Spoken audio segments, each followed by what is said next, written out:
Good morning junior. Good morning senior.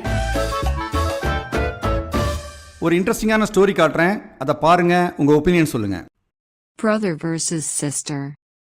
Lavanya, உனக்கு கல்யாணம் பண்ணி வைக்கலான்னு நினைக்கிறேன்.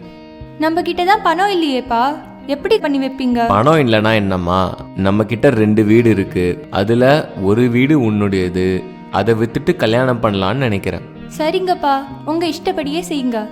ராஜேஷ், உனக்கு இது எதுவும் வருத்தம் இல்லை இல்லப்பா? இல்லப்பா, தங்க கல்யாணம் தான் முக்கியம், நீங்க வீடை வித்துருங்க. சில வருடம் கழித்து தந்தை இறந்து விடுகிறார். அண்ணா, இந்த வீடு நீ மட்டும் வச்சிருக்க, எனக்கும் உரிமை இருக்கு இதுல. உனக்கு உரிமை இல்லை, அப்பா விட்டுட்டு போனது ஒரே வீடு, அது எனக்கு மட்டும்தான் உரிமை இருக்கு. வழக்கு கோர்ட்டுக்கு வருகிறது. Good morning. இன்னைக்கு ஃபர்ஸ்ட் கேஸ் என்ன? மயிலார், ராஜேஷ், லாவண்யா இருவரும் அண்ணன் தங்கைகள். அவர்கள் அப்பாவிற்கு ஒரு வீடு சொந்தமாக இருந்தது. அவர் உயில் எழுதி வைக்காமல் இறந்து விட்டார். அந்த வீட்டிற்கு லாவண்யாவிற்கும் உரிமை இருக்கிறது. அந்த உரிமையை பெற்றுத்தருமாறு கணம் கோட்டார் அவர்களை கேட்டுக்கொள்கிறேன். ராஜேஷ் வக்கீல் இருக்கீங்களா? இருக்கேன் மைலார்ட். உங்கள் தரப்பு ஆர்கியூமெண்ட் என்ன? ராஜேஷ், லாவண்யா இருவருடைய அப்பாவிற்கு 2 வீடுகள் இருந்தன.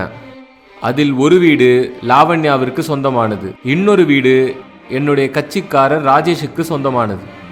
ஒரு வீட்டை விற்று லாவண்யாவின் திருமண செலவுகள் செய்யப்பட்டன. அவருடைய சொத்தை அவர் அனுபவித்து விட்டார். இப்பொழுது இருப்பது ராஜேஷின் சொத்து. மன்னிக்க வேண்டும் மயிலார், திருமண செலவு செய்வது தந்தை மற்றும் சகோதரனின் கடமை. அதை சொத்து கணக்கில் சேர்க்க முடியாது.